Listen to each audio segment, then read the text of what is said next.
Saya jadi teman-teman, sore hari ini kita akan mulai FDI kita dengan dua narasumber yang sangat berpengaruh dan sangat berkompeten di bidangnya, yaitu kita akan membahas masalah hubungan kesetaraan gender pada kepuasan pernikahan, pembagian tugas rumah tangga, dan pengasuhan anak pasangan dual karir.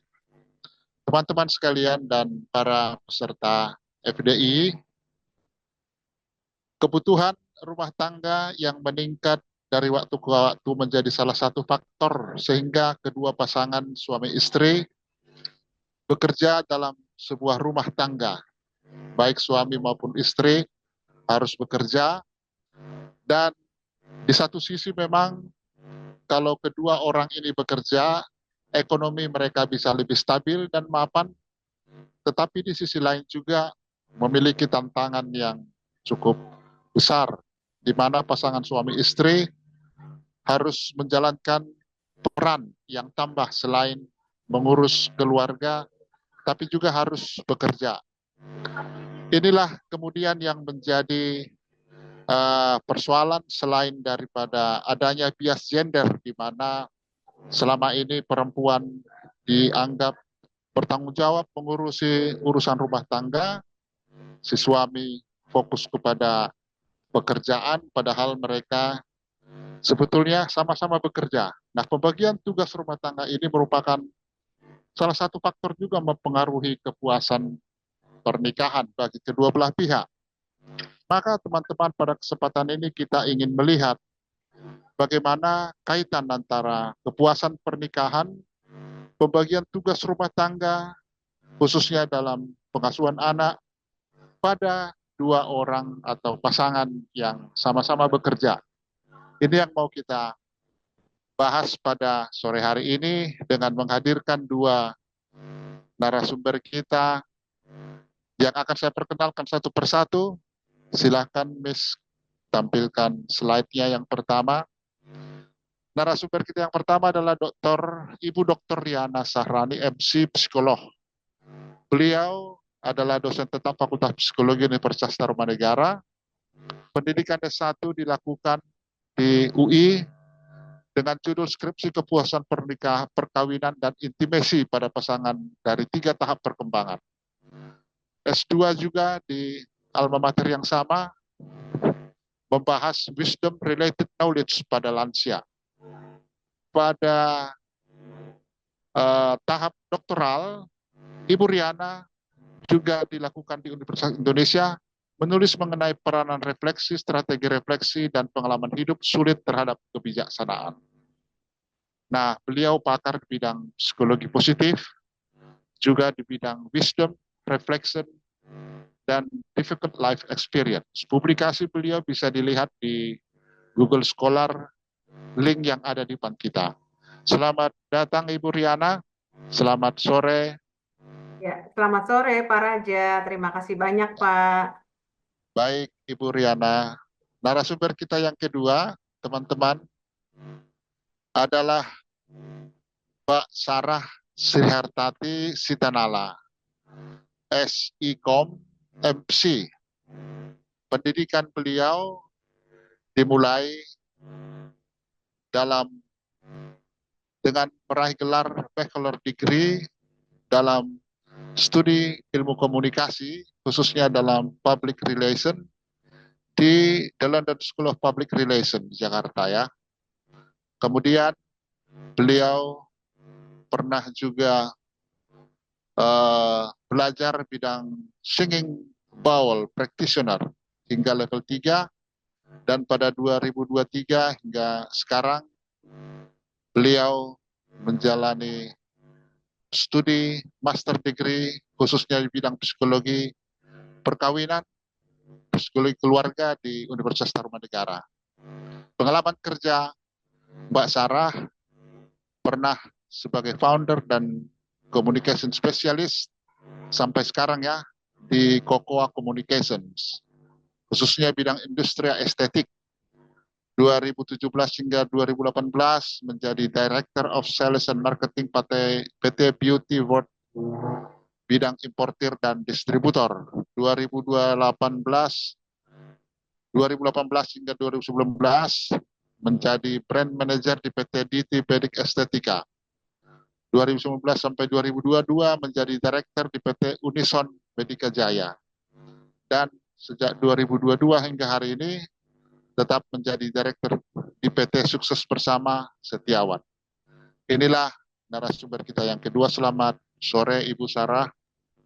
Selamat sore Pak Raja, terima kasih. Ya, terima kasih. Terima kasih kepada dua narasumber kita yang telah bersedia mendampingi kita pada sore hari ini. Teman-teman sekalian, untuk tidak berlama-lama, kita langsung berikan kesempatan dan waktu kepada dua narasumber kita untuk memberikan penjelasan, ya, impuls terkait dengan topik yang kita sudah sebutkan tadi.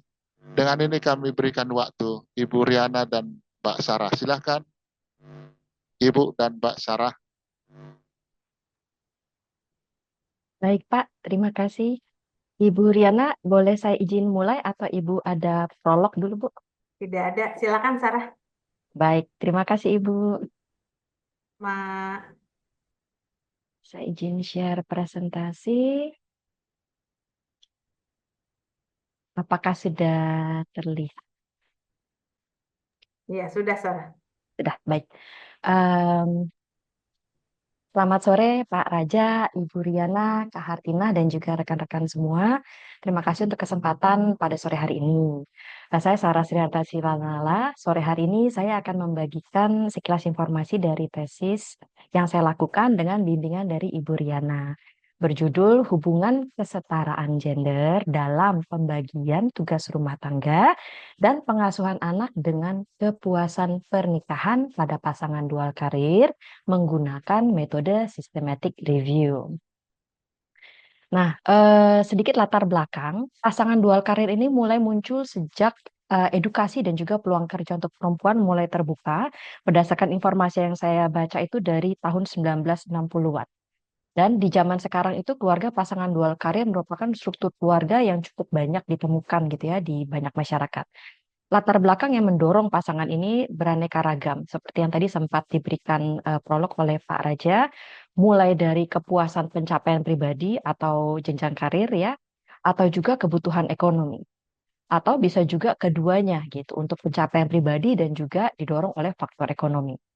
Sayangnya, perubahan ini tidak dibarengi dengan perubahan lain yang sangat diperlukan untuk mendukung dampak dari dinamika struktur pasangan dual karir agar dapat tetap memelihara kesehatan kondisi dan juga keutuhan keluarga. Nah, dampak terbesarnya itu adalah timbulnya double burden atau konsep beban ganda. Konsep ini ditemukan oleh seorang sosiolog di tahun 1974 namanya Anne Oakley. Bagian pekerjaan rumah yang jauh lebih besar itu dikerjakan oleh istri, menimbulkan ketidakseimbangan pada beban tanggung jawab. Nah, pekerjaan rumah tangga itu juga sering dikenal dengan kata kerja perawatan atau kerja domestik. Tahun 2001, ada sebuah studi oleh Dillaway dan Broman menemukan hasil konsisten dengan beberapa penelitian yang disebutkan pada studi mereka bahwa prediktor signifikan kepuasan pernikahan yang paling besar adalah kepuasan terhadap pembagian tugas rumah tangga dan pengasuhan anak. Dan pembagian ini bergantung pada kesepakatan antara pasangan, gitu, suami dan istri. Kemudian dipertegas oleh Perry Jenkins tahun 2007 yang secara umum membagi faktor utama yang mempengaruhi kepuasan pernikahan itu ada 3. Jadi intrapersonal, interpersonal, dan eksternal. Nah, pembagian pekerjaan domestik ini itu masuk ke kategori kelompok interpersonal. Kemudian studi tahun 2024 oleh Riani dan Ratnasari menemukan kesetaraan gender itu kesetaraan gender dalam pembagian tugas domestik secara signifikan memprediksi kepuasan perkawinan. Dan sebuah studi tahun 2020 oleh Carlson dari Amerika menemukan bahwa pembagian tugas rumah tangga dan pengasuhan anak yang setara itu adalah pengaturan terbaik untuk kesejahteraan keluarga. Kenapa? Karena istri dan suami itu mendapatkan beban dan manfaat yang seimbang. Mari kita tengok data statistik ya. Di Eropa tahun 2021, data itu menunjukkan bahwa pasangan dual karir untuk perempuannya atau istrinya itu mengerjakan hampir 2 kali lipat beban pekerjaan rumah dibanding suami. Dan statistik dari Indonesia tahun 2024 menemukan persepsi masyarakat luas bahwa perempuan itu lebih tepat untuk menjaga dan merawat keluarga. Dan tahun 2023 ada sebuah studi oleh Churchill, dia menemukan bahwa ketidaksetaraan gender pada pembagian tugas rumah tangga dan pengasuhan anak masih terjadi lintas generasi, mulai dari baby boomers sampai millennials itu masih ditemukan. Sehingga generasi yang baru dan dalam perubahan periode zaman itu nggak cukup untuk mengurangi kesenjangan yang terjadi. Situasi ini dikendalikan oleh beberapa faktor sesuai pemaparan oleh Cochrane tahun 2000. Yang pertama adalah ideologi gender, kedua adalah tuntutan dan alokasi waktu, yang ketiga adalah rata-rata sumber daya, keempat budaya, kelima teknologi, dan yang keenam adalah ketersediaannya bantuan dari pihak ketiga. Hal ini kemudian menuntun saya untuk merumuskan beberapa pertanyaan dan pernyataan. Pertanyaan yang pertama adalah, apakah pembagian tugas rumah tangga dan pengasuhan anak yang dipersepsikan setara akan meningkatkan kepuasan perkawinan pada individu dengan ideologi egalitarian? Karena saat itu saya berpikir harusnya kalau setara puas gitu. Karena kan dia ideologinya egalitarian. Yang kedua, apakah pembagian tugas rumah tangga dan pengasuhan anak yang dipersepsikan tradisional akan meningkatkan kepuasan perkawinan pada individu dengan ideologi tradisional? Harusnya juga seiring gitu ya, karena kan dia menganut ideologi tradisional. Kemudian pertanyaan yang ketiga, pembagian tugas rumah tangga dan pengasuhan anak yang dipersepsikan setara hanya akan meningkatkan kepuasan pernikahan pada perempuan saja, tetapi tidak pada laki-laki. Dan yang keempat, sebuah pernyataan bahwa belum ditemukan operasionalisasi pembagian tugas rumah tangga dan pengasuhan anak untuk menganalisa perubahan ideologi tradisional menjadi egalitarian. Nah, ini ada beberapa statistik sebagai gambaran gitu ya, total jumlah jam kerja minggu antara laki-laki dan perempuan. Yang di chart sebelah kiri itu adalah Amerika Serikat yang warnanya merah dari tahun 1965 sampai dengan tahun 2000. Gitu. Ada penurunan, betul, tetapi gapnya masih jauh ya, hampir lebih dari 100% antara laki-laki dan perempuan. Kemudian hal serupa juga ditemukan di Australia dan juga di Asia.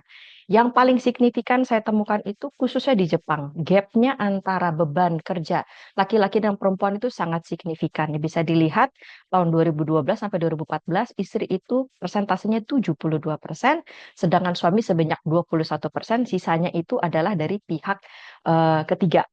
Kemudian tahun 2016 itu perempuan di Jepang itu mengerjakan tugas rumah 10,8 kali dibandingkan laki-laki. Oke, selanjutnya kita review mengenai systematic metode kita yang kita gunakan di tesis, systematic review.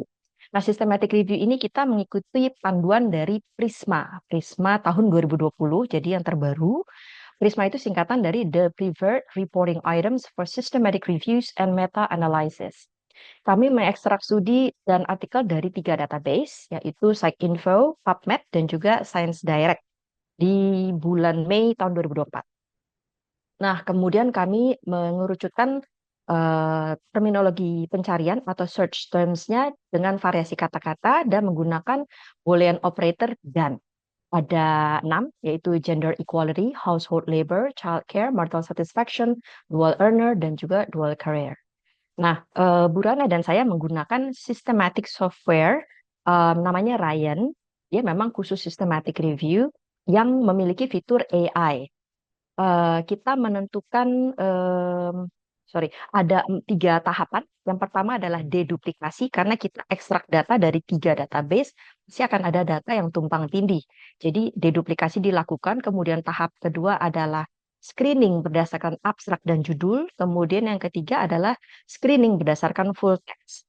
Nah, sepanjang proses ini kita mengaktifkan yang namanya blind feature. Blind feature ini akan saya jelaskan berikutnya. Kita lanjut dulu ke kriteria inclusion dan exclusion. Nah, kriteria inclusionnya itu artikel yang kita turut sertakan itu yang berbahasa Inggris, dipublikasi antara Januari 2000 sampai dengan Mei 2024, terbatas hanya untuk sampel yang menikah, heteroseksual, dan juga dual career couples dengan anak atau anak-anak. Kemudian artikel tersebut juga harus turut mengukur pembagian tugas domestik dan juga kepuasan pernikahan. Kemudian kita tidak menaruh restriksi atau batasan pada lokasi geografis. Untuk exclusion-nya, kami tidak menurut sertakan studi-studi yang melibatkan variabel agama dan juga tidak menurut sertakan studi-studi yang tidak bisa kita akses. Nah, dari systematic review ini kami mengekstrak 10 data items. Yang pertama adalah sumber database dari mana, nama author dan juga tahun publikasi, judul, apakah tersedia data Daedik atau tidak. Daedik akan saya jelaskan berikutnya.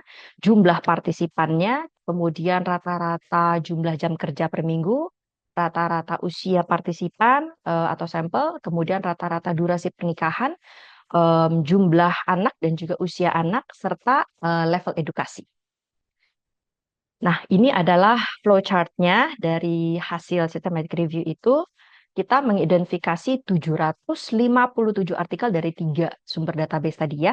Kita input jebret ke aplikasi Ryan. Setelah itu kita proses eliminasi duplikat.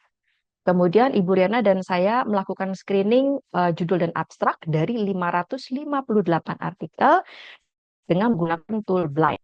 Jadi yang menarik dari Ryan ini, dia itu punya tools Blind. Jadi saya dan Ibu Riana itu tidak dapat melihat proses dan progres satu sama lain supaya tidak terjadi bias gitu. Jadi apapun yang diputuskan oleh Ibu Riana saat itu saya tidak bisa lihat dan juga sebaliknya. Setelah itu kami lanjutkan dengan screening tahap 2, yaitu proses review full text. Itu kita nge-review full text 108 artikel. Sehingga kemudian kita berkomunikasi, kita koordinasi, kemudian kita sepakati menghasilkan 7 artikel penelitian yang kami kaji di dalam systematic review ini dan kami ekstrak 10 data itemnya. Nah, 100 kan tadi 108 ya, 7 masuk berarti sisa 101. Nah, 101 ini kita kecualikan karena 50 diantaranya itu tidak ada variabel kepuasan pernikahan. 34 kita tidak bisa akses full text-nya, 11 demografinya berbeda, 2 itu nggak ada informasi kunci, 2 lainnya mengandung variabel agama, terus 2 lagi ada variabel yang salah. Nah, dari hasil systematic review ini kami bisa mengidentifikasi 2 determinan atau faktor yang berpotensi untuk bermain peran dalam hubungan antara kesetaraan gender pembagian pekerjaan domestik dengan kepuasan pernikahan pada pasangan dual karir. Ya, dua penentu tersebut atau faktor tersebut adalah komunikasi kolaboratif dan juga modal manusia. Now, ini adalah data item yang tadi saya sebutkan. Jadi paling kiri kita bisa lihat source-nya, kemudian ada author dan year-nya, judulnya, Daedik atau tidak. Nah, Daedik ini artinya sampel pada artikel tersebut apabila disampaikan Daedik berarti sampel tersebut adalah pasangan suami istri. Kalau not Daedik, mereka hanya merepresentasikan laki-laki dan perempuan. Mereka menikah, tetapi mereka tidak menikah satu sama lain. Nah, itu Daedik dan not Daedik. Kemudian jumlah partisipannya, total jam per minggu, kemudian rata-rata usia, rata-rata durasi. Rata-rata durasi pernikahan ini kalau saya lihat paling muda itu 8 tahun, paling lama itu 16 tahun ya, rata-ratanya angka minnya. Kemudian jumlah anak dan usianya, tingkat pendidikan, kemudian kepuasan terhadap pembagian kerja domestik dan juga kepuasan terhadap pernikahan. Nah, di sini kalau Bapak dan Ibu serta teman-teman bisa lihat pada bagian source SiteNet, ini SiteNet 3 ya, kemudian ada PubMed. Sedangkan tadi saya bilang ada 3 database, SiteNet, PubMed, dan juga ScienceDirect. Kenapa yang ScienceDirect nggak masuk? Karena seperti yang tadi saya sempat jelaskan sekilas, pada proses systematic review ada beberapa kali proses eliminasi. Ada 3 kali ya, jadi proses eliminasi deduplikasi, proses eliminasi review berdasarkan title dan juga abstrak, dan proses yang ketiga yang full text. Jadi itu mengapa nggak ada. Alright, next kita langsung ke hasil dan juga diskusi. Nah, hasil yang pertama dari 7 studi yang termasuk 6 itu menemukan bahwa pembagian kerja domestik yang egalitarian itu meningkatkan kepuasan pernikahan baik suami maupun istri yang memiliki gender ideologi egalitarian. Tetapi ada satu studi yang menemukan bahwa semakin setara pembagian kerjanya, semakin rendah kepuasan pernikahannya untuk pasangan egalitarian. Terutama untuk pasangan yang memiliki kontribusi lebih besar khususnya untuk individu yang memberikan kontribusi lebih tinggi dibandingkan pasangannya. Karena walaupun disebut setara, itu tidak 50-50, tidak 50-50, karena banyak sekali komponen yang bermain dan sangat dinamis. Karena ini bagi yang sudah menikah dan punya anak pasti paham nih. Setiap hari itu akan ada banyak faktor eksternal maupun internal yang mempengaruhi dan bermain peran dalam pembuatan keputusan siapa melakukan apa. Gitu. Nah, jadi itu nggak akan bisa 50-50 gitu untuk definisi setara. Nah, persentase atau rasio definisi setara ini akan ada di bagian akhir, nanti akan saya sampaikan. Nah, kemudian yang kedua, mengenai negosiasi ulang pembagian pekerjaan domestik. Itu mengurangi kepuasan pernikahan bagi suami yang ideologinya adalah tradisional. Nah, laki-laki dengan ideologi gender tradisional itu akan memiliki kepuasan perkawinan yang lebih rendah saat terjadi konflik yang diakibatkan oleh istri. Sehingga pembagian tugas rumah tangga dan pengasuhan anak itu perlu negosiasi ulang. Karena ada kepentingan istri yang mendesak terjadinya negosiasi ulang itu. Nah, dengan demikian, hipotesis kedua itu terkonfirmasi sebagian. Kenapa? Karena hasil dari perspektif istri dengan ideologi tradisional tidak terwakili. Dan sebuah studi itu menemukan pasangan dengan pembagian kerja domestik egalitarian atau setara itu yang melakukan komunikasi kolaboratif itu memiliki kepuasan pernikahan lebih tinggi untuk dirinya dan juga pasangannya dibandingkan pasangan yang tidak melakukan komunikasi kolaboratif. Kemudian yang ketiga, suami memiliki kepuasan pernikahan yang lebih tinggi dibandingkan istri saat istri melakukan beban kerja lebih besar. Nah, jadi ada 4 penelitian dari 7 itu ya yang mengkonfirmasi sebagian hipotesis bagi perempuan karena mendapatkan hasil kesetaraan gender dalam pembagian kerja domestik itu meningkatkan kepuasan perkawinan bagi keduanya, laki-laki dan perempuan. Nih, empat studi, laki-laki dan perempuan happy. Di sisi lain, hipotesis ada 3 studi yang menyatakan kesetaraan tugas rumah tangga dan pengasuhan anak itu berhubungan negatif terhadap kepuasan perkawinan laki-laki atau suami. Nah, jadi ada temuan-temuan yang menarik gitu ya dan memperkaya pemahaman kita mengenai relasi dari semua variabel ini. Kemudian yang keempat, ada sebuah studi yang membagi provider role attitudes. Jadi sikap pemberi nafkah gitu ya. Yang pertama namanya co-provider. Co-provider itu dua-dua suami dan istri bekerja dan keduanya mengakui memiliki kepentingan yang setara dan tanggung jawab yang setara, itu co-provider. Kemudian yang kedua itu main secondary. Main secondary artinya yang laki-laki memiliki um, prioritas ya, prioritas akan tugasnya sebagai pencari nafkah lebih tinggi dibandingkan istrinya. Kalau yang ketiga adalah ambivalen. Ambivalen ini suaminya bekerja, tapi kalau kepepet istri juga wajib bekerja, namun suami tidak mau membantu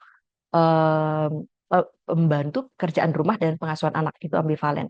Yang ketiga adalah mix match. Mix match ini artinya contoh perempuannya co-provider, laki-lakinya main secondary. Nah, itu bisa terjadi. Nah, yang ditemukan apa nih? Yang ditemukan adalah pasangan co-provider adalah pasangan yang memiliki pembagian pekerjaan domestik yang paling setara dibandingkan main secondary, ambivalen, dan juga mismatch. Dengan kontribusinya yang bisa dilihat di situ ya, kalau yang co-provider perempuan itu kontribusi 59%, main secondary itu 81%, sama dengan ambivalen, dan yang mismatch, menariknya yang mismatch ini 73%.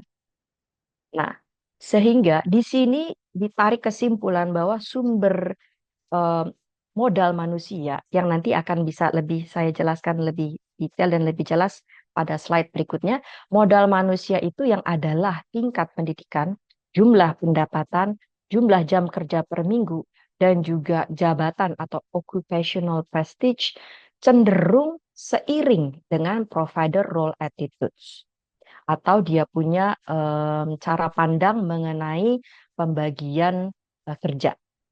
Nah, kemudian nomor 5 ini mengkonfirmasi pernyataan bahwa belum ditemukan adanya alat ukur yang memadai dan komprehensif untuk menganalisa pembagian pekerjaan domestik dan juga kepuasan terhadap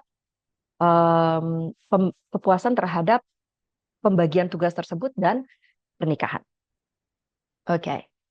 Kita lanjut. Nah, ini yang kita rangkumkan hingga pada saat kami menyelesaikan penulisan, kami tidak menemukan chart sejenis yang bisa menjadi representasi hubungan kesetaraan gender dalam pembagian tugas rumah tangga dan pengasuhan anak dengan kepuasan pernikahan pada artikel studi atau penelitian sejenisnya. Nah, di dalam chart ini sudah termasuk semua faktor-faktor yang tadi kita sebutkan di awal yang memberikan kontribusi, dan kami juga sudah menambahkan 2 variabel temuan sesuai hasil dari penelitian. Selain itu, kami juga turut menjabarkan daftar pekerjaan domestik dan pengasuhan anak yang kami temukan dari penelitian-penelitian yang kami sebutkan dalam tesis. Kurang lebih itu ada 64 sumber yang sehingga kami bisa mengerucutkan chart gitu ya, yang daftar pekerjaan kan berat. Nah, pembagian kerja ini pada umumnya kalau kami baca pada studi-studi tersebut itu secara tradisional terbagi. Ada yang secara tradisional itu dipersepsikan sebagai pekerjaan feminim, ada yang dipersepsikan oh itu mah pekerjaan laki-laki gitu ya, maskulin. Kemudian kami juga membuat kategori untuk pengasuhan anak khusus. Kemudian kami juga memberikan kategori gender netral. Jadi pada studi-studi studi tersebut mengkategorikan pekerjaan-pekerjaan ini sebagai dikategorikan sebagai gender netral. Jadi tidak ke laki-laki atau tidak ke perempuan atau keduanya bisa mengerjakan. Selain itu kami juga menambahkan yang sifatnya pekerjaan tambahan atau additional. Nah, dari pembagian kerja ini kemudian ditentukan atau dipengaruhi oleh kehadiran anak itu sangat memberikan pengaruh besar terhadap pembagian kerja gitu ya. Dan juga jumlah anak, usia dan jumlah anak. Kemudian selain itu di sebelah kanan ada human capital yang tadi kita bahas mengenai modal manusia, yaitu tingkat pendidikannya mereka, jumlah pendapatannya mereka, total jam kerja per minggu, dan juga occupational prestige, posisi dia di pekerjaan sebagai apa, itu di level apa. Kemudian juga ada faktor budaya atau faktor sosial secara masyarakat. Apakah mereka dapat bantuan dari pihak ketiga antara keluarga atau pihak ketiga yang berbayar. Kemudian ada juga pengaruh dari teknologi, baik untuk home appliance atau alat-alat rumah tangga, dan juga finance teknologi gitu. Nah, kesemuanya ini kemudian akan dinilai atau akan dicocokkan atau akan ada ekspektasi dari masyarakat yang dikenal dengan social gender construction gitu atau norma. Nah, kemudian hal ini akan membentuk gender ideologi seorang individu. Nah, gender ideologi ini seiring dengan provider role attitude. Apakah dia main, secondary, co-provider, ambivalent, atau mismatch. Kemudian dari kesemuanya ini ada persepsi apakah ini setara atau tidak. Nah, awalnya dengan persepsi setara kita pikirkan akan langsung puas nih. Ternyata setara pun tidak cukup gitu untuk mencapai kepuasan pernikahan. Butuh satu komponen lagi untuk menjadi jembatan. Di situ kita temukan adanya komunikasi kolaboratif. Nah, melakukan upaya untuk mencapai pembagian beban pekerjaan domestik yang setara itu membutuhkan kerjasama, negosiasi, dan konflik untuk menciptakan pernikahan yang sehat. Kedengarannya ironis ya, tapi itu diperlukan. Namun perjuangan setiap hari yang harus pasangan lalui setiap hari ya untuk memilih mau bagi setara nih atau mesti efisien. Kalau Biasanya kan dia yang ngerjain, dia udah tahu nih protapnya seperti apa. Lebih efisien kalau dia yang ngerjain dibandingkan pasangannya harus belajar dulu. Nah, itu setiap hari tuh biasanya battle-nya. Nah, kemudian perjuangan ini hadir menjadi sebuah tekanan besar gitu untuk pasangan mencapai dan memelihara kepuasan pernikahan. Nah, tekanan tersebut timbul dari negosiasi konstan setiap hari gitu ya. Kita harus negosiasi, kita kompromi, kita bikin kesepakatan gitu dengan satu sama lain dalam rangka untuk mencapai kesetaraan tersebut gitu supaya sama-sama happy gitu ya. Em, di aktivitas tersebut karena setiap hari itu kemudian menciptakan sebuah ketegangan yang dapat terakumulasi.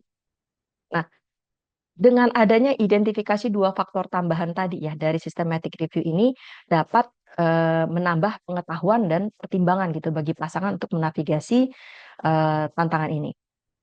Nah, modal seorang manusia itu kan ada 4 tadi ya, seperti yang sudah saya sebutkan. Kesenjangan pada pengetahuan dan keterampilan masing-masing individu itu kan nggak instan, tapi merupakan hasil investasi usaha dan upaya berpuluh-puluh tahun seumur dia hidup ya, untuk belajar dan mengasah keahlian dan keterampilan sejak kecil, sehingga membantu mereka memupuk modal manusia yang mereka miliki hingga saat ini. Nah, untuk memahami peran modal manusia lebih baik, penelitian mengungkapkan bahwa punya modal manusianya itu nggak sesederhana otomatis akan dia berikan.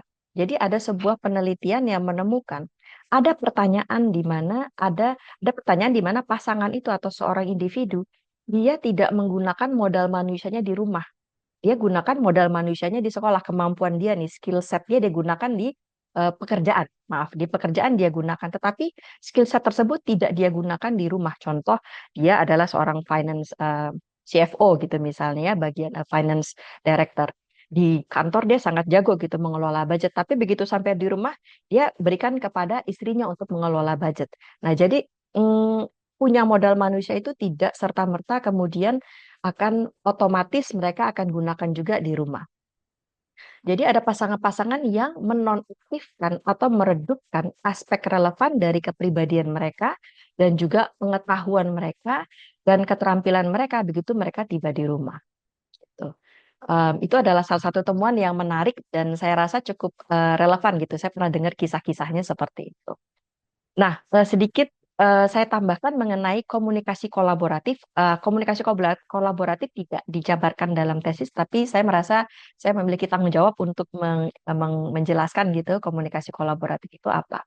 Nah, komunikasi kolaboratif itu adalah sebuah cara untuk bekerja sama dengan orang lain melalui berbagi informasi untuk mencapai tujuan yang disepakati bersama.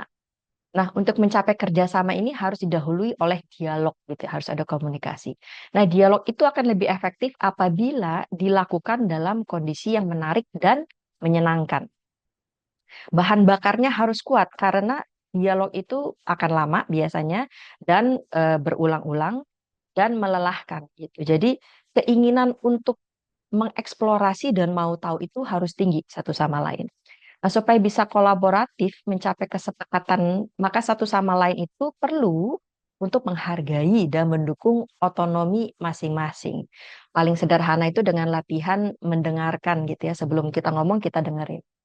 Terus dalam upaya mencapai kesepakatan pembagian kerja domestik yang setara, tentunya nggak luput dari tekanan akibat yaitu tadi ya proses negosiasi, kita kompromi, setiap hari kita harus hadapi gitu ya. Sehingga itu tadi bisa timbul ketegangan yang sifatnya akumulatif. Nah, upaya-upaya ini tentunya berkomunikasi bukan berarti kesepakatan langsung lahir, tetapi akan ada perbedaan pendapat. Dan apabila tidak diselesaikan gitu, contoh perbedaan pendapat itu pun tidak dikemukakan, dipendam, maka itu akan menumbuhkan rasa benci di antara pasangan suami istri.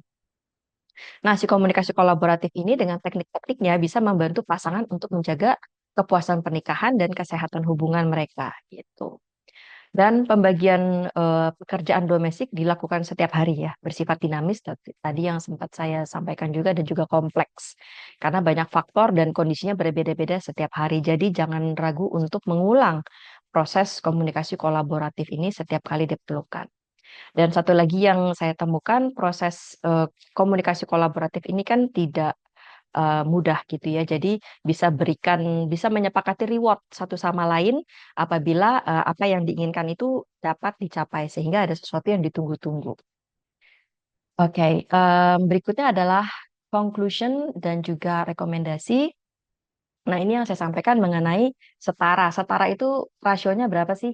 Nah, studi tahun 1998 oleh Risman itu menemukan setara itu pembagiannya dikuantifikasi sebagai 35 dibanding 65. Tetapi melalui temuan yang kita temukan pada studinya Helms tahun 2010 itu turun. Kita menemukan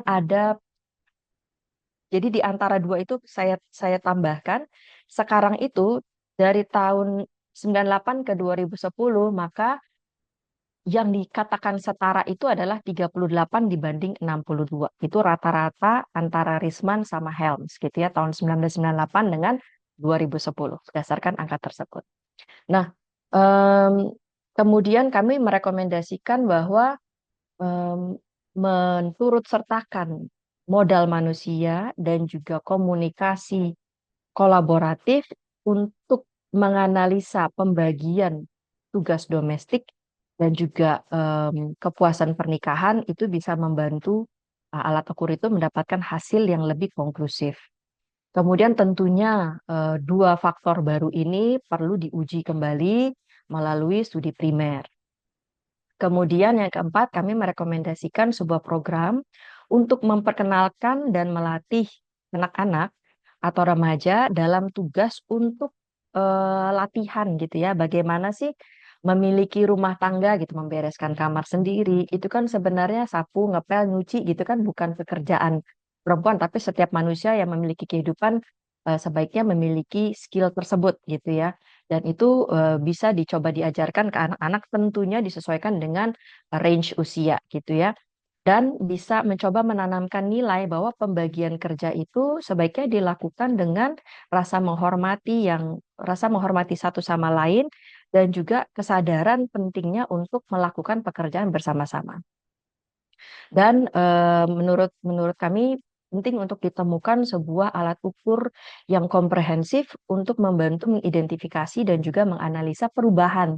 Jadi kita bisa melihat growth-nya nih dari perubahan pembagian tugas domestik dengan kepuasan perkawinan itu atau pernikahan itu ada progres atau tidak gitu. Dan penting untuk pasangan melihat dan menyadari dengan sebuah pandangan yang jelas manfaat dari pembagian pekerjaan domestik yang setara untuk meningkatkan motivasi yang tinggi gitu supaya kalau motivasinya tinggi otomatis mereka mau memberikan usaha atau effort dalam melakukan perencanaan, dalam melakukan diskusi dan juga untuk mencapai kesepakatan karena melakukan perencanaan, diskusi, mencapai kesepakatan itu sangat melelahkan. Jadi butuh sebuah motivasi yang tinggi dan juga komitmen yang besar gitu untuk mau melakukan upaya. Dan kami berharapnya sih dengan collaborative communication dan juga human capital ini bisa membantu para pasangan dan juga para konselor atau psikolog keluarga membantu para pasangan mencapai kepuasan pernikahan yang lebih tinggi. Berikut ini adalah referensi untuk komunikasi kolaboratif. Selanjutnya saya izin untuk menampilkan preview dari tampilan Ryan supaya Bapak, Ibu, dan juga teman-teman ada bayangan. Oke, saya izin stop share dulu. Saya ganti file. Oke. Apakah sudah terlihat? Sudah, Sarah. Baik, terima kasih tanggapannya, Ibu. Ya, pada halaman yang pertama ini yang tadi di awal ya, ada 757 referensi yang kami import dari 3 database. Kemudian kita masuk ke, ini seperti bisa dilihat di sebelah bawah sini, blind on, untuk proses screening. Sorry, 757. Nah, ini kita proses mendeteksi duplikat. Jadi ada 325 duplikat dari 3 database tersebut. Kemudian kita minta si Ryan untuk mengeliminasi, hitungannya menit sih. Nah, karena datanya cukup banyak. Jadi makin banyak datanya, maka makin lama proses untuk mereka menghapus duplikasi tersebut. Nah, ini ada 325. Nah, di Ryan ini kita punya tools namanya Auto Resolver. Auto Resolver ini dijalankan oleh AI. Jadi dia akan mengidentifikasi data-data yang similar. Bisa lihat di sini similarity di bawah ya, bawah kiri, similarity 98% gitu ya. Dan kita bisa memilih gitu, reviewer bisa milih mau simpen artikel yang kiri atau yang kanan. Nah, contohnya seperti tadi Science Direct misalnya, sebelah kiri Science Direct, sebelah kanan APA gitu ya. Nah, kemudian karena APA kita lebih condong pilihnya APA, maka kita pilihnya APA, kemudian data yang Science Direct akan tereliminasi. Itu mengapa kemarin data Science Direct-nya di source itu nggak kedetek. Kemudian, nah ini adalah deduplication kriterianya untuk kita eliminate. Untuk mereka si AI ini mendeteksi persentase kemiripan saya set di 97%, karena kalau waktu itu saya sempat coba waktu trial bukan pakai data asli, 96% itu kurang sensitif, jadi terlalu capek kita untuk hapusin deduplikasi lainnya. Jadi saya naikin ke 97%, kemudian mengaktifkan fitur teks normalisasi sehingga mereka tidak membedakan antara capital sama lowercase gitu. Kemudian article customization protection kita nyalakan supaya tidak terjadi em, data yang hilang di luar daripada restriksi atau parameter yang sudah kami tentukan. Kemudian, nah ini dia nanya apakah mau di resolve, kita resolve, and then ini konfirmasi bahwa sudah diterima instruksinya. Ini dari 300 sekian tadi ya, dia auto resolve 200 sekian artikel berdasarkan parameter yang tadi kita sudah set di AI-nya. Nah, ini ditemukan ada 100 sekian ya bagian yang kita mau review datanya. And then ini 218 dan 109 itu yang harus dilakukan secara manual oleh reviewer, baik Ibu Riana maupun saya, untuk kita pilih mau yang mana gitu, kiri atau kanan. Karena dia di luar dari parameter. Nah, ini contohnya. Jadi yang merah itu adalah data yang berbeda, kayak sistem ID-nya nomornya berbeda. Kemudian search methodnya juga berbeda. Nah, ini kalau yang datanya biru berarti informasinya sama gitu antara kiri dan kanan. And then ya ini cek resolve, datanya udah di resolve. Nah, ini ada total duplicate. Jadi di bawah ini bisa kelihatan screening blindnya on. Ada Buriana di bagian bawah ini ada 1% done. Kalau saya 0% aligned. Jadi it was a long way to go. Ini waktu awal-awal kita lagi ngerjain kliennya. Baik, sekian sharing dari saya. Mohon Ibu apabila ada yang mau ditambahkan, terima kasih. Ya, terima kasih Sarah. Belum ada Sarah. Baik, terima kasih Ibu. Kalau gitu saya kembalikan ke Pak Raja. Terima Baik, kasih. terima kasih Mbak Sarah. Wah, rupanya sebegitu jelas, terang benderang uraiannya sampai narasumber kita yang kedua, Ibu Riana mengatakan sudah lengkap. Nah, ini tantangan bagi kita ini, teman-teman sekalian, ya, untuk mempersiapkan diri, bertanya banyak hal mengenai kepuasan pernikahan. Ini sangat relevan ya untuk kita semua, bagi yang sudah maupun yang akan berencana, ya. Ya, jadi sangat sangat sangat bermanfaat.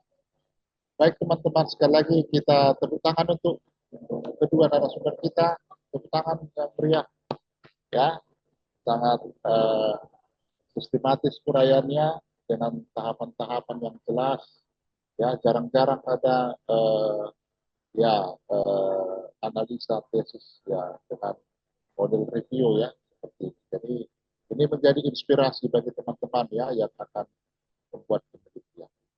Nah, sebelum kita melangkah ke tanya jawab teman-teman, kiranya kita bertafakur dulu, merenungkan video alunan musik yang akan disiapkan oleh rekan kita tim dari FPI, ya,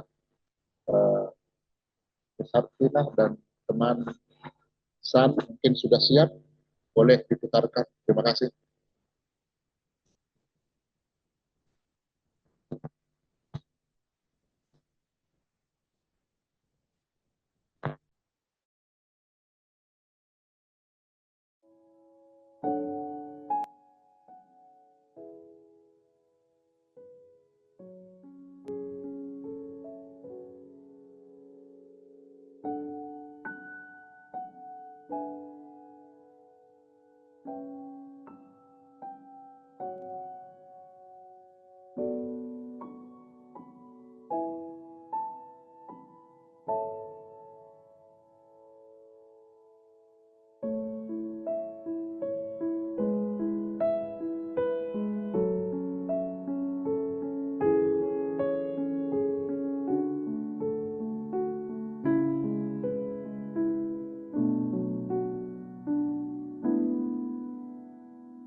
Terima kasih banyak atas video yang inspiratif itu, Brosan ya, yang sudah menolong kita untuk menjembatani antara pemaparan materi tadi dengan diskusi dan tanya jawab atau sharing begitu persisnya ya, sharing kehidupan pada kesempatan ini. Saya tertarik tadi dengan kutipan-kutipan yang ditampilkan dalam video tadi.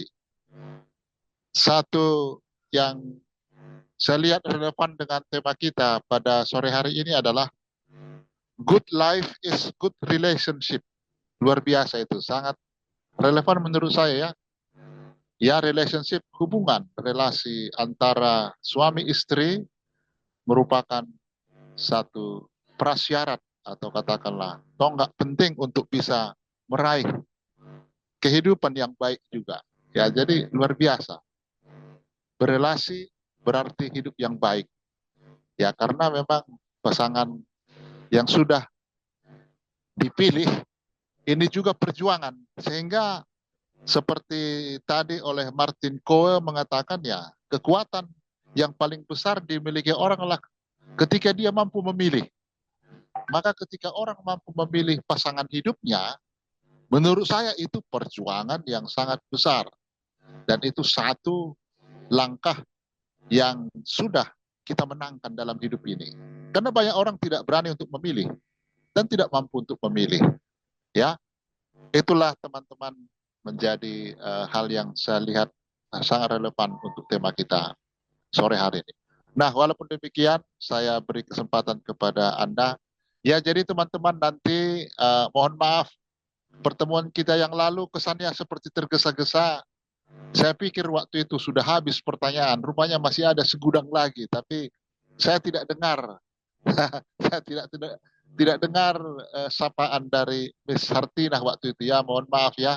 Yang FDI yang lalu sempat bertanya tapi tidak terjawab. Saya benar-benar tidak lihat dan saya tidak lihat. Jadi makanya teman-teman nanti kalau mau bertanya mungkin buat di apa di apa ini di chat kita atau mungkin di chat saya nggak lihat ya.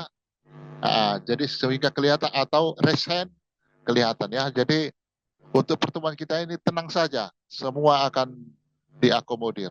Jangan khawatir, ya. Don't worry, ya. Oke, baik.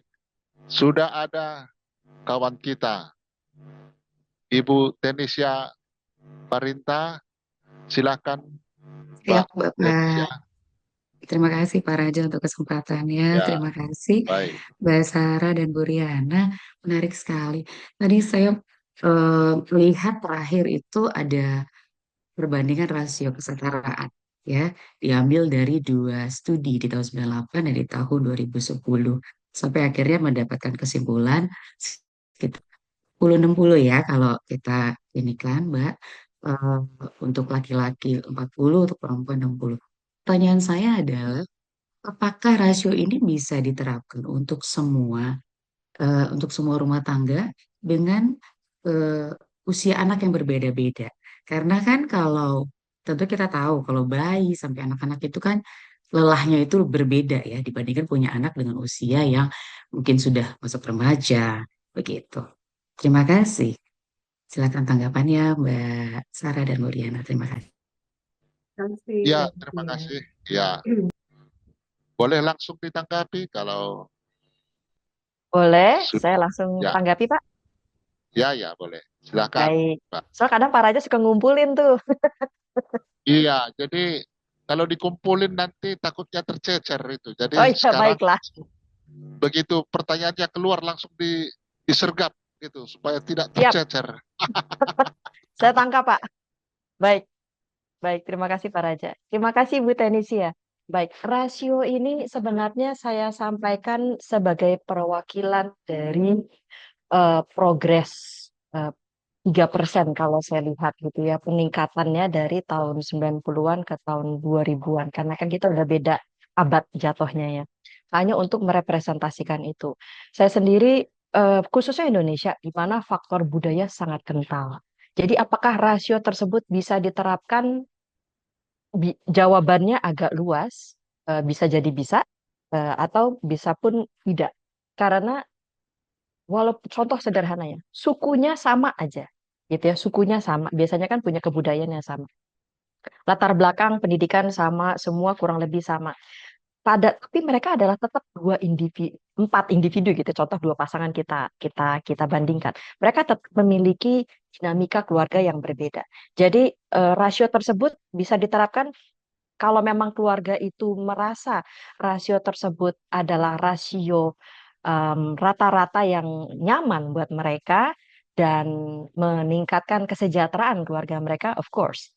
Tetapi kalau tidak, goal utamanya adalah tadi kita mau keluarga Indonesia lebih sehat. Kalau keluarganya sehat, mudah-mudahan anak-anak dan individu yang akan menjadi generasi masa depan akan lebih sehat jiwa, raga, dan juga mentalnya. Kemudian usia anak berbeda-beda. Ini em, bagaikan musim, gitu ya. Setiap musim itu memiliki kebutuhan yang berbeda-beda. Contoh kita ambil di negara Barat gitu kan musim ada 4 gitu ya. Kita tidak mungkin pakai pakaian musim dingin di musim panas atau sebaliknya. Jadi setiap musim itu punya kebutuhan yang berbeda. Otomatis kita harus adaptasi dan kita sesuaikan. Namun hati-hati terjebak dengan persepsi pekerjaan rumah tangga yang dianggap sebagai tradisional. Contoh seperti menyusui. Apakah Bapak bisa membantu menyusui? Pertanyaannya, ada yang bisa bantu? Jawab. Apakah Bapak bisa bantu menyusui? Betul enggak, I- Mbak? Oke, oke, direct breastfeeding tidak bisa. Tetapi menggunakan botol bahkan lebih disarankan. Kenapa? Karena si ibunya lebih bisa istirahat, Dan biar nggak dikit-dikit anak nangis nyusu, padahal kebutuhan anak ada beda-beda. Jadi kita tidak terjebak dalam em, em, direct breastfeeding karena sekarang kita bisa pumping gitu ya. Kemudian bisa ada yang menggunakan sufor dan saya memahami sufor ini masih merupakan sebuah perdebatan gitu ya. Is it good, is it bad gitu kan? Does it make you a bad mom atau dan lain sebagainya. Itu is a different scenario. We're not gonna go there. Tetapi saya mau menyampaikan bahwa ada pekerjaan-pekerjaan yang kalau kita mau tilik dan kita mendapatkan pengetahuan yang lebih luas atau lebih kita dapat masukan dari spesialis anak misalnya. Dan again, kembali lagi ke kebutuhan keluarga itu seperti apa. Jadi tidak ada satu ukuran, satu formula yang fits everyone, yang bisa memfasilitasi kebutuhan semua keluarga nggak ada. Semua kembali kepada pasangan itu tadi, suami dan istri berkomunikasi dan menggunakan modal manusia mereka untuk menavigasi, mengatur, mengelola dan mengendalikan keluarga mereka mau mengarah kemana. Semoga cukup menjawab. Atau Bu Riana mungkin ada tambahan atau redirection? Monggo silakan Ibu. Iya, terima kasih Sarah. Jadi saya tambahkan sedikit aja ya. Kalau menurut teori sih memang tidak ada pembagian yang benar-benar saklek gitu ya. Misalnya laki-laki dan perempuan harus 50-50 itu nggak ada yang bilang seperti itu. Tadi rangkuman dari Sarah itu hanya ancer-ancernya aja gitu ya. Dari hasil-hasil penelitian seperti itu. Namun kalau menurut saya tadi udah pas banget dikomunikasikan saja pembagian rumah tangga yang selaras tuh buat masing-masing keluarga tuh baiknya seperti apa. Karena yang tahu kebutuhan kan suami istri itu sendiri, pasangan itu sendiri.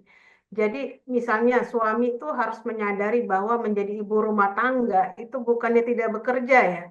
Malah seringnya itu 24 jam sehari. Jadi apakah itu akan menjadi apa namanya pertimbangan buat pembagian peran? Nah, itu sebaiknya dibicarakan baik-baik ya. Jadi jangan sampai nanti istri merasa nggak perlu dibantu lah, saya bisa semuanya gitu. Tetapi suami maksa misalnya, saya bantu gitu. Padahal istri nggak mau dibantu seperti itu misalnya. Nah ini juga akan membuat konflik ya. Jadi apa yang dibutuhkan dibicarakan aja baik-baik dengan pasangan seperti itu. Ya, terima kasih Tenis ya, dan juga Sarah. Ya, terima kasih Mbak Riana dan Mbak Sarah. Nitip tanya lagi, kalau dari Boleh hasil silakan. penelitiannya memang maksudnya itu sebenarnya mereka yang dua itu, yang 98 dan 2010 itu, mereka Mhm. dengan anak usia berapa ya boleh tahu? Curious aja, Baik. pembagian itu. Range, Kalau untuk range usianya itu sangat luas ya. Jadi mereka sulit untuk kita ketemu studi dengan parameter yang mengerucut. Namun rata-rata itu yang dikatakan anak itu di bawah usia 18 tahun. Dan udah masuk usia preschool, jadi bukan babies, bukan bukan bayi. Rata-rata. Jadi preschool sampai 17 tahun gitu ya Mbak ya. Oke. Kurang lebihnya, ya betul sekali. Ya, terima kasih informasinya Terima Mbak kasih Sarah, Bu kembali. Riana. Baik, terima kasih Bu Riana. Mungkin saya tambahkan sedikit nih gara-gara Tenisia Baik. tadi bilang apakah ada kriteria umur. Nah, saya baru ingat juga karena saya meneliti waktu skripsi itu kan tentang kepuasan pernikahan ya. Jadi sebaiknya suami istri itu mempunyai pengetahuan yang sama dan memadai mengenai kepuasan pernikahan itu sendiri. Jadi misalnya mereka tahu bahwa kepuasan pernikahan itu seperti kurva ya, tapi yang terbalik gitu. Jadi kepuasan pernikahan akan mengalami titik terendah pada saat anak-anak masih sudah mencapai usia remaja ya. Nah, jadi waktu mereka baru menikah itu paling puas ya. Dan kemudian waktu anak-anak mereka masih kecil-kecil itu kepuasan masih lumayan. Tetapi begitu anaknya remaja itu banyak sekali konflik sehingga kepuasan pernikahan mencapai titik terendah di situ. Jadi mudah-mudahan dengan adanya rambu-rambu kayak gini pasangan suami istri langsung berkolaborasi. Oh, kalau anaknya sudah remaja gini ya udah kita harus sama-sama membagi peran yang proporsional lah supaya nggak dua-duanya stres misalnya gitu. Ya, Terima kasih. Thank you Bu. Wah, Ya, warning ya kalau anaknya mau Sama-sama. remaja berarti harus cepat-cepat komunikasi kolaboratif gitu ya Bu Ya, ya. betul. Siap, terima kasih Bu. Sama-sama.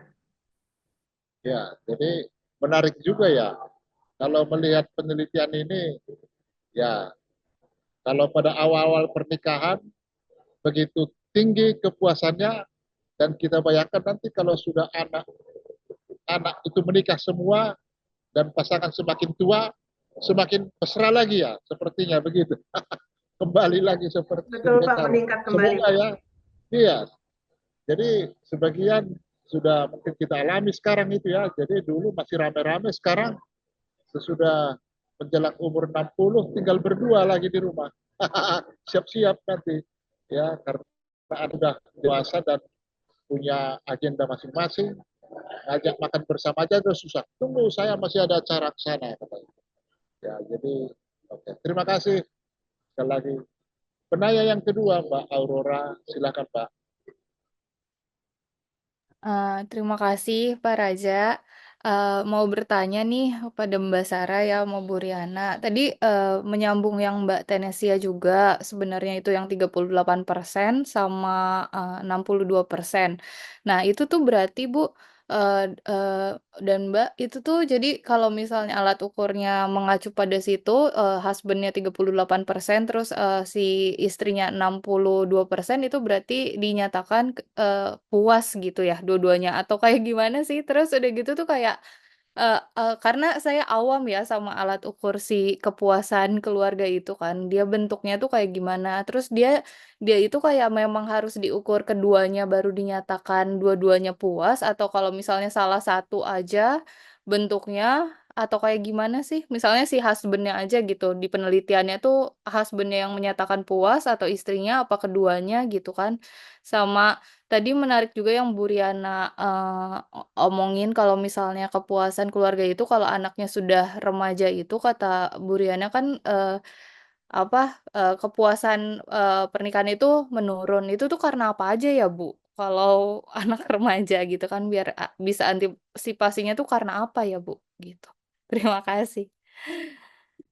Terima kasih Aurora. Silakan mungkin Sarah yang pertama dulu. Siap. Terima kasih Kak Aurora untuk pertanyaannya.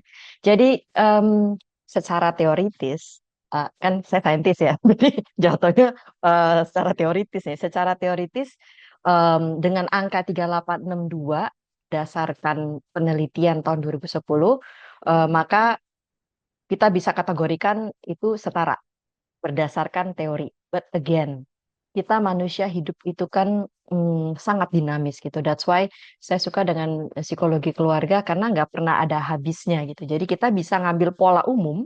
Nah, 3862 ini adalah pola umum. Tapi apakah pola umum kemudian sejatinya menjadi sebuah kebenaran yang absolut? Tentu tidak. Karena itu tadi, manusia itu sangat dinamis.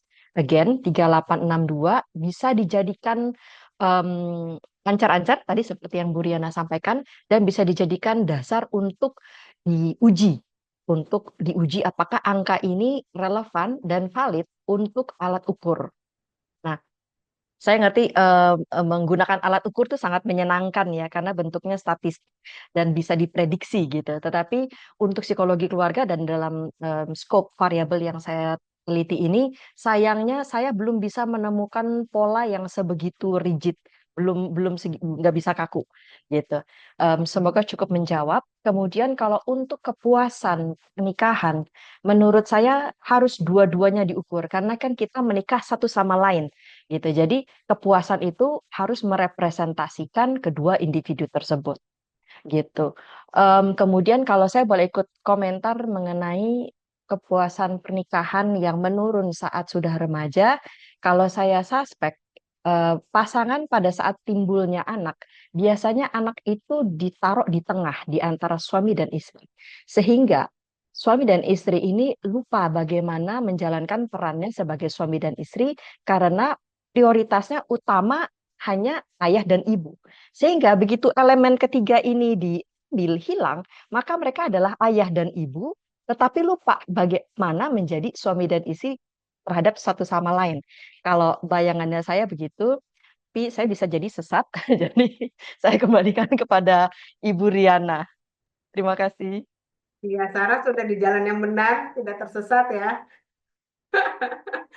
Iya, saya jadi menambahkan saja nih apa jawaban dari Sarah yang tadi sudah komprehensif. Jadi mengenai kepuasan pernikahan memang harus diukur berdua ya. Jadi nggak puas sendiri aja. Jadi harus diukur berdua. Makanya alat ukur yang saya gunakan bernama Dyadic Adjustment Scale. Nah, itu oleh Spanier. Udah lama sih, tahun 76 ya.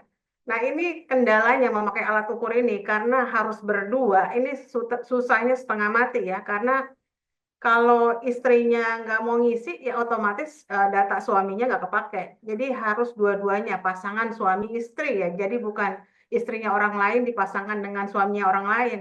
Yang penting mereka menikah gitu. Enggak, jadi berdua-berdua karena dietik. Nah, susahnya lagi alat ukur ini karena ada komponen kepuasan seksual. Jadi kepuasan pernikahan mencakup kepuasan seksual. Nah, sedangkan di Indonesia ini kayaknya tabu deh kita nanya-nanya kepuasan seksual gitu. Nah, ini makanya jadi kendala juga ketika kita memberikan kuesioner. Nah, ini jadi banyak tantangan lah untuk mengukur kepuasan pernikahan di Indonesia khususnya ya. Nah, kemudian kenapa sih kalau di remaja itu mencapai titik terendah? Seperti kita ketahui, setiap manusia atau individu itu mempunyai konfliknya masing-masing ya, sesuai dengan yang diungkapkan oleh Erikson ya, Erik Erikson. Jadi di tahapan-tahapan psikososial manusia itu ada konflik-konflik tersendiri. Jadi kalau kita sudah jadi ibu-ibu ya atau bapak-bapak, ketika anak kita remaja, kita mengalami itu yang namanya konflik sosialnya itu generativity. Itu baru konflik psikososial, belum lagi dari sisi fisik kita sendiri, misalnya terjadi menopause, kemudian kalau laki-laki andropause ya. Jadi banyak hal yang perlu kita atasi di dalam diri kita sendiri. Ya. Dan kemudian konflik yang terjadi pada remaja juga sangat pesat sekali. Misalnya mereka sedang mencari identitas, ini pengennya berargumen ya. Kalau nggak ditanggapi atau kemauannya nggak dituruti ngamuk. Jadi memang di saat remaja itu banyak sekali badainya. Makanya kalau menurut Hall itu masa remaja adalah masa storm and stress. Jadi benar-benar badai topan gitu loh ya katanya nih. Seperti itu. Tapi kalau kita alami dulu waktu kita masih remaja, dan mungkin Anda ada yang sebagian masih remaja, itu memang benar sekali. Jadi banyak konflik yang terjadi. Sehingga peran orang tua di sini, ibu dan bapak, selain menjadi suami dan istri, seperti yang tadi Sarah bilang, itu tantangannya juga cukup besar. Ya, karena anak-anak pada saat remaja itu sulit sekali berkompromi dengan pendapat orang tua. Jadi sehingga ada gejolak ingin berontak seperti itu. Kalau yang ngasih tahu teman mereka mau nurut, tapi kalau yang ngasih tahu orang tua kayaknya nggak mau ya. Jadi memang itu membuat kita makin stres aja sebagai orang tua. Nah, itu kira-kira itu ditambah lagi biaya pendidikan. Di saat anak remaja itu biaya pendidikannya paling tinggi, terutama menjelang kuliah ya. Sehingga dari segi finansial juga tantangan tersendiri. Belum lagi masalah karir. Ya, jadi konflik-konflik yang terjadi di dalam orang itu sendiri secara internal itu berpadu dengan yang ada di lingkungan sehingga membuat orang tua mencapai titik terendah. Itu kira-kira seperti itu, Aurora. Ya, terima kasih. Terima kasih Mbak Sarah dan Bu Riana, jawabannya Sama-sama. sangat menjawab. Sama-sama. Luar biasa ya penjelasan Ibu Riana, sangat inspiratif dan Terima sangat kasih, menambah Pak. wawasan kita ya. Ya. Nah, terima kasih Mbak Elizabeth Suryani yang sudah bertanya. Sebelum ke Mbak Elizabeth, saya dapat WA pertanyaan dari Mbak Talita Maurilla ya. Nah, pertanyaannya begini Mbak Sarah dan Bu Riana. Dari 7 jurnal artikel yang digunakan dalam penelitian ini, kalau tidak salah kebanyakan penelitian dilakukan di Amerika. Apakah ada kemungkinan terjadinya perbedaan data terkait hubungan kesetaraan gender pada kepuasan pernikahan, pembagian tugas rumah tangga, dan pengasuhan anak pasangan dual karir di Indonesia?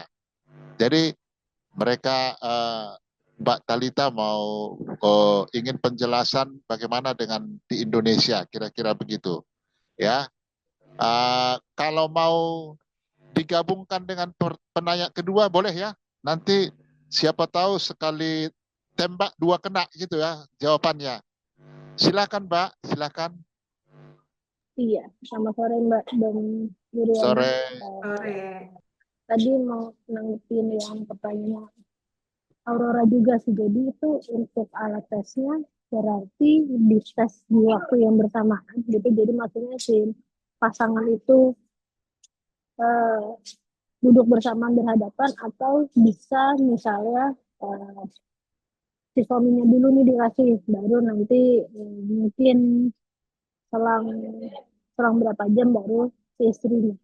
Itu satu. Terus yang kedua itu eh, tadi kan disebutin itu ada kultur ya, faktor kultur ya.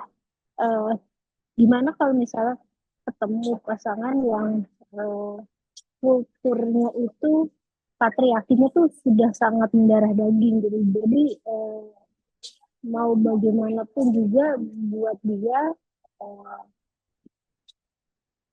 patriarki itu udahlah paling the best lah gitu. Itu eh, gimana ya kalau kata pasangan gitu sih, itu aja. Guru dan Sarah. Terima kasih. Kasih. Terima kasih. Izin menanggapi, Ibu? Ya, silakan Sarah. Ya, pertanyaan dari Kak Talita dulu ya. Jadi, pertanyaannya tadi kan kalau di Indonesia gimana nih kesetaraan gender, pembagian tugas domestik dengan kepuasan perkawinan pada pasangan dual karir gitu. Sayangnya, saya sangat amat kesulitan mendapatkan data tersebut. Gitu. Jadi, saya rasa di Indonesia topik ini atau ranah ini masih dalam bentuk bibit awal. Tapi bukan berarti belum ada ya. Kalau saya perhatikan akhir-akhir ini udah setahun atau 2 tahun belakangan ini ya, udah beberapa media termasuk Kementerian Kemen PPA juga sudah melakukan daya dan upaya juga ya pengaruh utamaan kesetaraan gender, tapi memang masih di ranah publik, ranah domain publik gitu ya, yang domain pribadinya tuh belum kesentuh ke sana.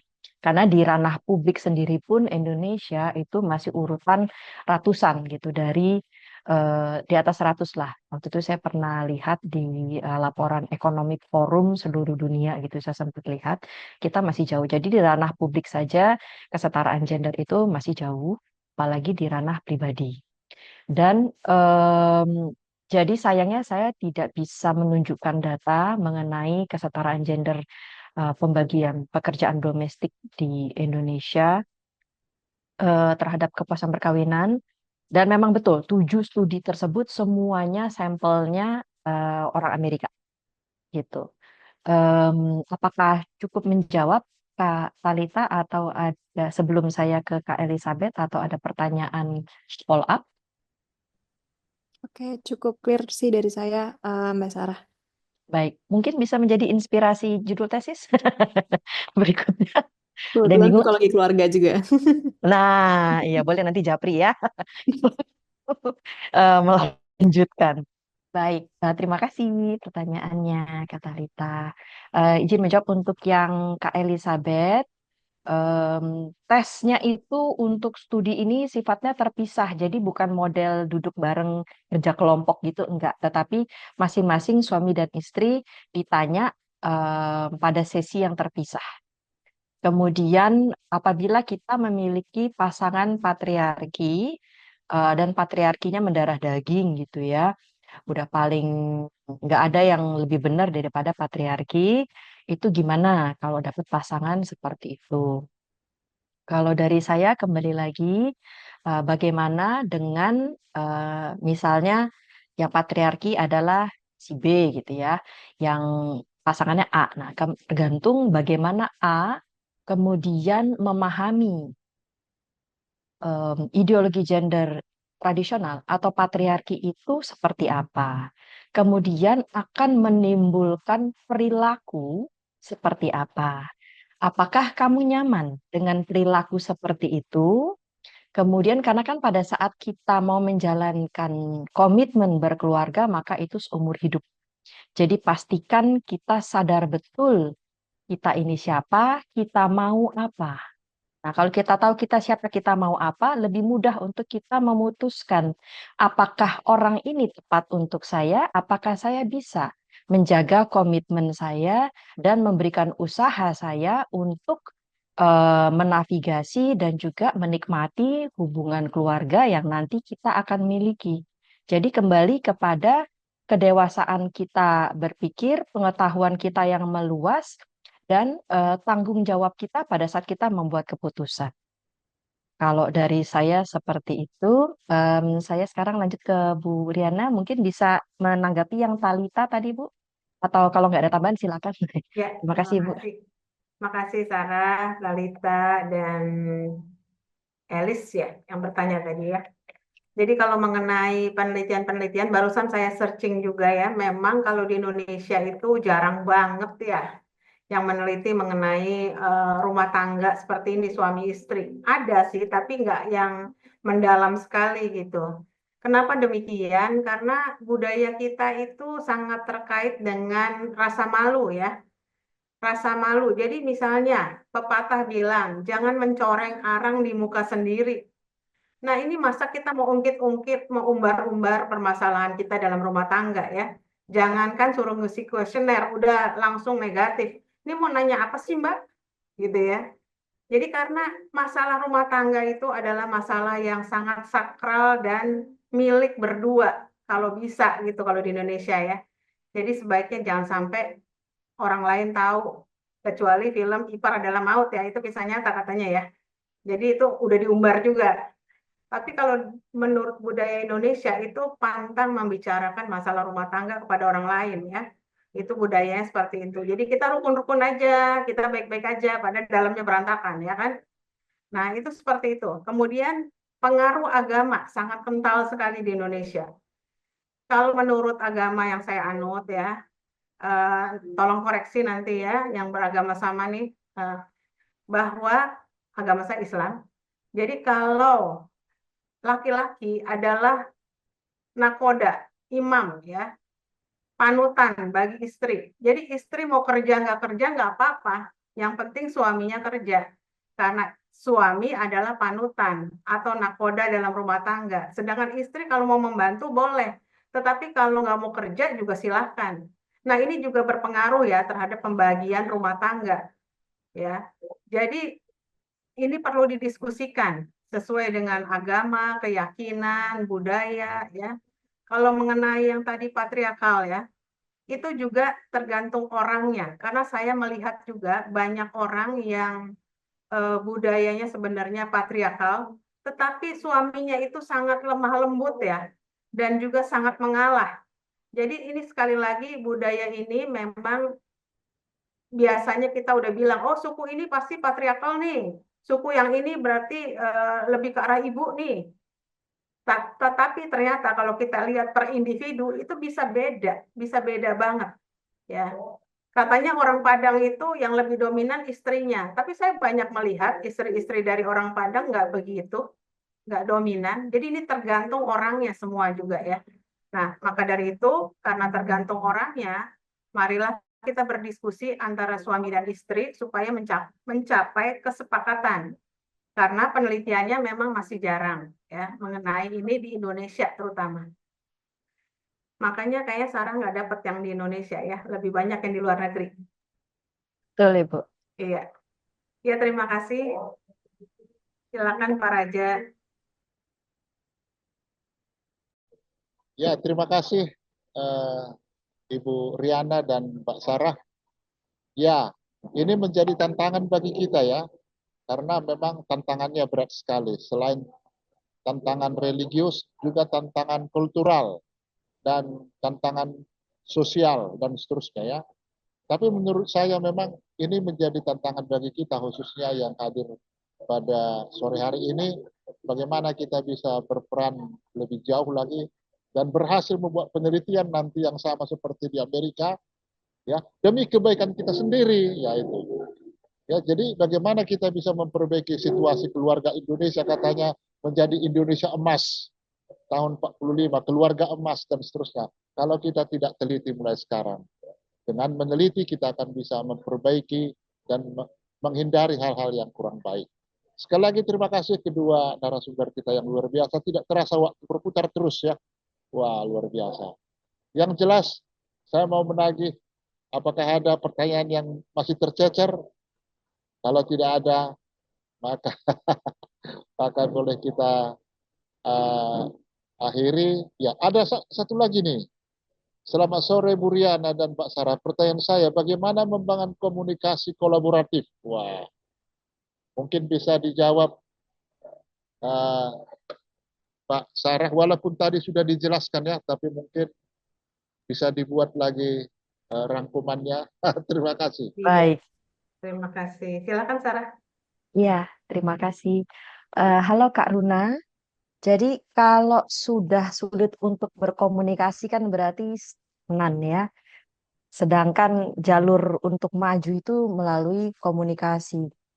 Em, Selama ini serba salah kalau kalau udah sulit berkomunikasi dan tidak ada yang mau menurunkan ego untuk memulai terlebih dahulu, maka keduanya harus sepakat untuk mencari bantuan pihak ketiga. Mungkin bisa pihak profesional kan ada marital counselor, tetapi harus sepakat keduanya berkomitmen untuk melakukan upaya. Walaupun mereka nggak mau ngomong, nggak ngomong satu sama lain nggak apa-apa, tapi berkomitmen untuk mau melakukan upaya. Karena komitmen itu harus ada dulu. Kalau cuma satu, yang satu akan sibuk nyeret gitu lah. Lama-lama yang satu ini yang nyeret-nyeret berat sendiri. Jadi harus dua-duanya. Dan kalau komunikasi kalau masih ada kesempatan untuk berdua itu memulai, mau menurunkan ego, mau mendinginkan emosi, mau berkepala yang rasional, karena biasanya tidak bisa komunikasi itu akibat elemen emosinya lebih tinggi. Jadi otak kita itu kalau elemen emosinya lebih tinggi, rasionalnya pasti rendah.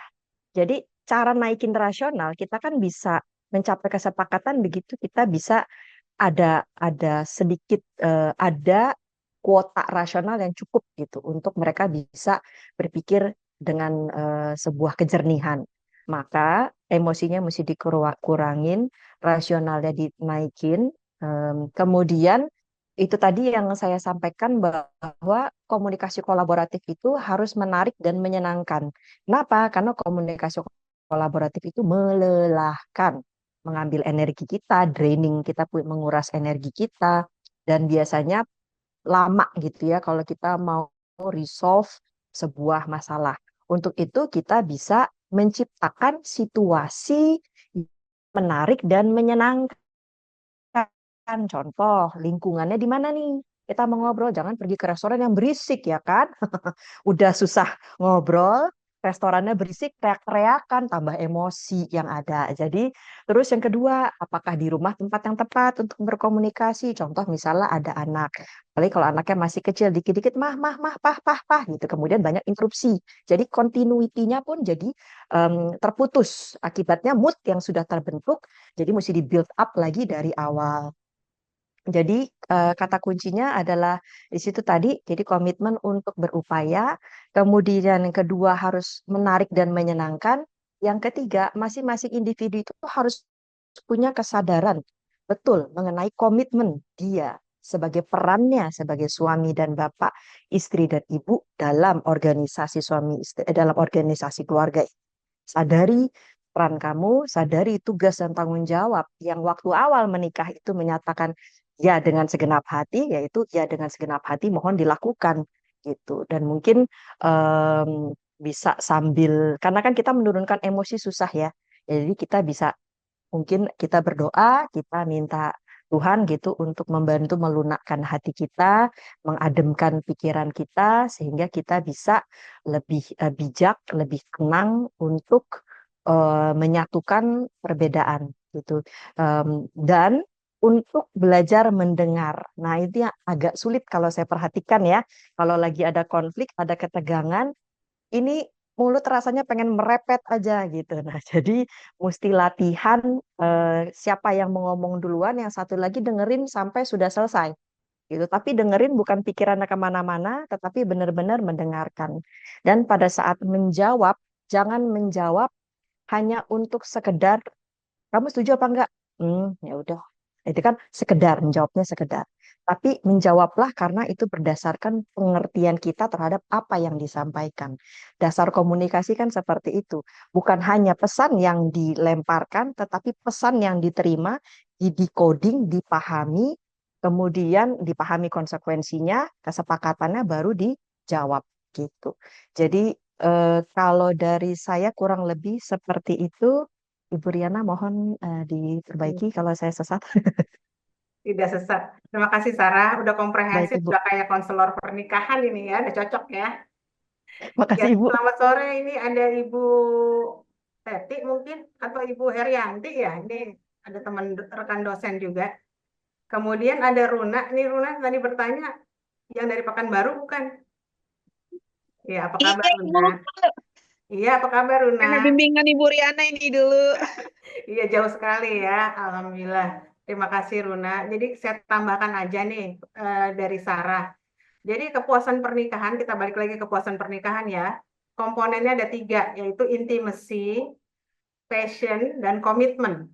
Menurut Steinberg ya. Jadi kalau salah satunya itu timpang atau putus, otomatis ya nggak ada kepuasan pernikahan. Jadi pernikahannya kayak sia-sia begitu loh ya. Karena nggak puas gitu. Jadi hanya menjalani komitmen aja. Saya adalah istri, saya adalah suami. Udah, titik. Nggak ada sama sekali intimacy, komunikasi yang baik, mesra-mesraan, passion. Itu udah nggak ada. Jadi yang dijalankan hanya pernikahan yang kering ya. Nah, begitu juga kalau cuma passion, nafsu-nafsu aja, tapi nggak ada komitmen, jadi ada selingkuh dan segala macam. Nah, itu juga berimbas kepada kepuasan pernikahan. Jadi semua komponen ini harus ada. Kalau nggak ada, itu namanya gagal ya. Jadi memang harus ke konselor, ke psikolog ya, untuk diterapi. Seperti itu. Nah, tadi tips-tipsnya dari Sarah udah komprehensif, bagaimana kita bisa menjadi pendengar yang aktif, dan sebagainya, regulasi emosi, turunkan ego, berpikir logis, itu semua bisa diterapkan asalkan kita memang mau berusaha untuk mempertahankan pernikahan seperti dulu lagi, mengembalikan kepuasan seperti dulu waktu baru menikah. Nah, itu perlu banget komitmen, ya. Makanya visi misi pernikahan itu tetap diingat. Jadi kita sebenarnya menikah untuk apa sih? Nah, itu perlu dibahas bila kita sedang berkonflik dengan pasangan kita. Kemudian yang paling penting adalah self disclosure. Artinya tadi seperti Sarah bilang, jangan cuma bilang, iya, tidak, enggak, puas, enggak tahu. Kita harus mengutarakan perasaan kita ya, mengutarakan apa yang sebenarnya menjadi unek-unek kita. Mas, kalau bisa ya Mas bantuin dong, kalau malam itu saya capek. Ya, coba bisa nggak Mas? Mas tuh bantuin misalnya ya seenggaknya bikin susu anak lah gitu. Itu harus dibicarakan, jangan merasa, aduh nanti kalau gara-gara gini bisa bertengkar ya. Jadi kita diem aja, nggak pernah ngomong apa-apa, tiba-tiba meledak, dor, jadi bom atom Hiroshima jadinya. Ya, jadi memang harus dibiasakan berkomunikasi secara terbuka ya, supaya intimasi kita kembali ada seperti dulu lagi. Ini ada pakarnya juga loh, Mona kan pakar pernikahan juga, konselor pernikahan. Ini saya iklanin Mona. Mungkin Mona kalau mau jawab, Terima atau kasih, Bu. Ibu Herianti kan pakar pernikahan juga. Ya, sama-sama Runa, terima kasih. Ya, mudah-mudahan cukup menjawab ya. Ya, silakan Pak Raja. Baik, terima kasih Ibu Riana dan Mbak Sarah. Kalau istri berkata, Mas bantuin dong cuci piring. Siap, laksanakan. Nah, kalau gitu kan pasti senang ya istri ya. Mari kita tiru kira kita para bapak-bapak. Oke, tidak terasa begitu menarik. Ya, terus terang menarik. Saya juga banyak belajar dari pertemuan kita pada sore hari ini karena sangat relevan ya dalam hidup kita masing-masing. Terima kasih sekali lagi kedua narasumber kita. Terima kasih untuk para penanya, dan terima kasih juga tim tangguh yang ada di FDI. Terima kasih untuk kita semua. Di akhir acara kita mau menyerahkan kenang-kenangan berupa sertifikat kepada narasumber kita yang pertama, kepada Ibu Dr. Riana Sarani, psikolog, sebagai narasumber kita pada sore hari ini. Mohon diterima Ibu Riana. Terima kasih banyak Pak Raja dan tim. Ya. Saya terima ya. Sama-sama, terima kasih Bu Riana. Sertifikat yang kedua kita serahkan kepada narasumber kita yang berikut, yaitu Mbak Sarah Srihartati Sitanala MC. Terima kasih Mbak Sarah. Terima kasih. Iya, Ya, luar biasa. saya terima. Makasih Pak Raja dan tim FDI. Baik, terima kasih. Nah, Bapak Ibu, teman-teman sekalian, dengan penyerahan kedua sertifikat ini berakhirlah acara FDI kita edisi hari Rabu pada hari ini.